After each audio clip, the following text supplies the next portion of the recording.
surface looks quite impressive, doesn't it?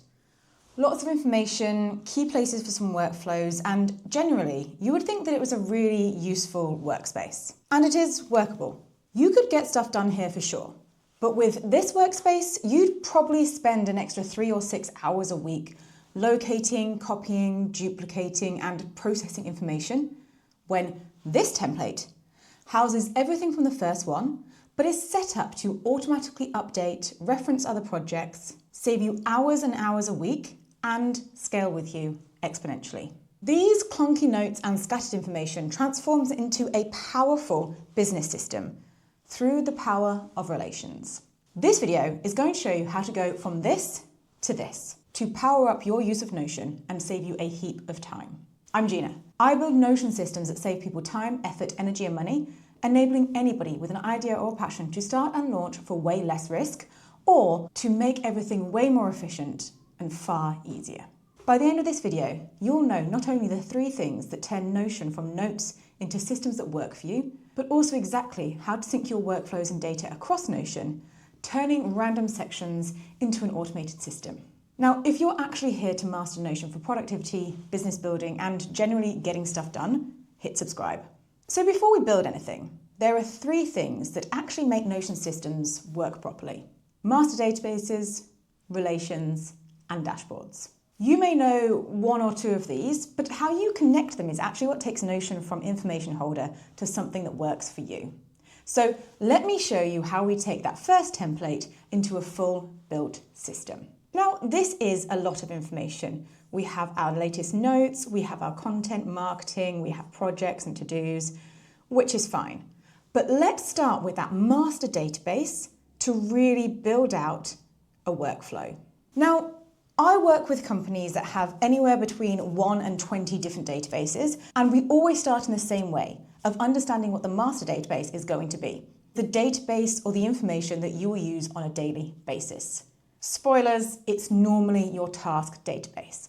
So to take this page into a workflow page, we're actually going to do away with these to-dos. Now, this is confusing because when you do /to-do, a to-do list is seen as a very useful function. But what we are going to do is to make this into a database. So we're going to /database inline, and we're going to call this my tasks. Now, we've already built our databases for our projects, we've already got our database for our marketing, and we've got our database for our content. I'm just moving these back to databases so you can see how this is built. By creating our tasks, this is going to be our master database. So our master database needs to relate back to all of our databases. So what we're going to do is we're going to relate tasks to our project to start off with. We're going to click Add Property, we're going to choose Relation, we're going to hit and choose Projects, we're going to make sure it's a two-way relation and click Add. You will see that it instantly comes up on our projects and it's sat in our tasks. Now, if this feels quite overwhelming, don't worry, I've done all the hard work for you. I have built the Solo Business Blueprint. This is a complete operating system for any business of any size that covers 11 different workflows, over 40 different templates, and is fully automated. So all you need to do is input your information and it does the hard work for you. This is used for businesses that are just starting out or ones that are driving over $12 million of revenue a year. So check that out. The link is in the description. We want to do that same thing for our marketing and for our content. So choosing relation, choosing our marketing, making sure it's two-way, and choosing relation, choosing our content, making sure it's 2 ways. That is the beginning of relations. That now means that this database is now talking to this database, and this database. Now, this means that we can do something really interesting, which is link the information so it populates. But first, we're going to go 1 step further and link these to each other as well, so that everything is nested, but we still have that main database. Again, we're going to click Add Relation, going to relate in a 2-way to our projects, we're going to relate in a 2-way to our marketing, and then we're just going to make sure that each of those relations is in all of our databases. So we have that way to show data from other different boards. Now let's change the layouts of these so they are useful Kanbans. Get rid of our old to-do list and look at the power of this relation by building out a couple of templates. Now, when we think about building out a workflow, we want to think about not only the master database, which is the one that you check the most, but also where all of the information is held. And that's the one that is essentially the top tier in a pyramid. So if we look at this workflow, we have projects, we have marketing, we have content. Now, what tends to happen traditionally is your project is your big thing, and within your project you have marketing and then you have content within that as well. It might be different for you, but think about this very much of like, what is the big overriding one and which section is in it? Because projects are the big overriding one, we want to make the master template within our projects database. We do that by clicking the down arrow and creating a new template. We are going to call this a project template. And what we are going to do is start typing linked and choose linked view of data source. Now the first one we are going to put is our marketing. So we're going to choose that data source and we are going to filter this with that relation property to the project template. What this means is it will only show information that is related to this card. We are going to do the same /linked view of data source for our content with the same filter, projects, project template, and then we're going to add in the master database. So we're going to do a linked view of data source and we're going to add in my tasks. And again, we're going to filter this by this project. I'm going to add an emoji because I do enjoy those. And we can just save this by clicking away. We want to make sure that this is set on the default by clicking these 3 buttons here, setting as default for all views, and then that is our workflow setup. The next thing we want to do is just finalize our task list and build our dashboard.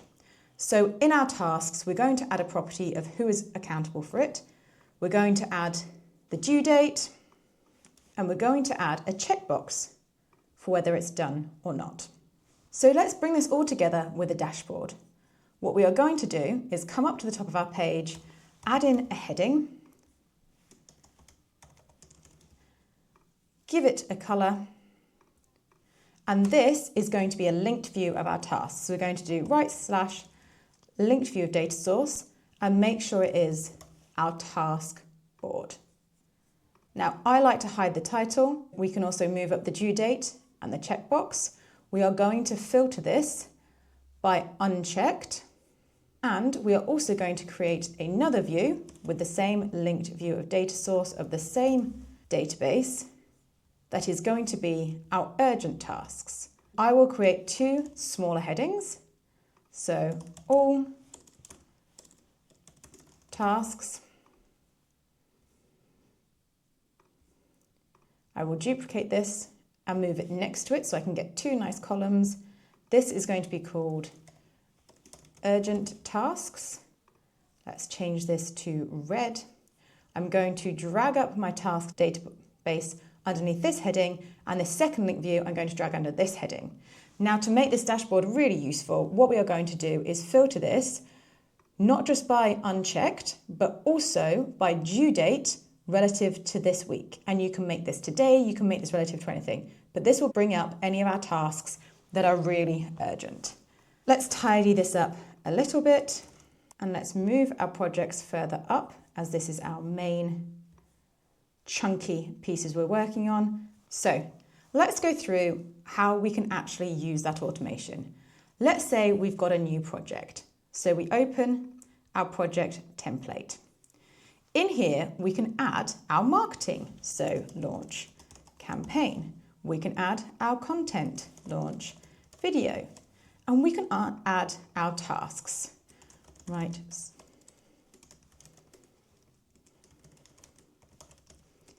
As you can already see, these are coming up in our task board above. We can add in our due dates. We can basically populate this whole card with the information that we need to know. So with this built out and we have our dates added, we can add in as much as we want around this one project into this one card, and it will show on all of the other boards, and spaces. To make this even more useful and even more of a working system, we can also add another feature called Rollups. If we go back into our project template and we add in a property that is a rollup, and we pick the relation to the tasks, the target property is going to be the checkbox, and what we want to calculate is the percentage checked. We can make this into a lovely bar, we can make it into a ring or a percentage. But what this is going to show us, especially if we put it as a viewed property on our project board, is how much of that project is done. So if I come to do my work of a morning and I've finished my script, not only will this go for my urgent tasks and be updated within my project, it will also show me this lovely progress bar of where my project is. Using relations across different databases has turned that template from simply separate lists and pages into a working dashboard that is fully automated to update across your projects, your content, your marketing, and your tasks, and pull out the urgent things, what you need to be focusing on first, and how you are getting on. That is the power of Notion. If you have a business, want to build a business, or just want to get more productive, you are in the right place. I use Notion and modern tools and technology to build better businesses with less risk, less time, and less costs. So do subscribe and check out everything on my website.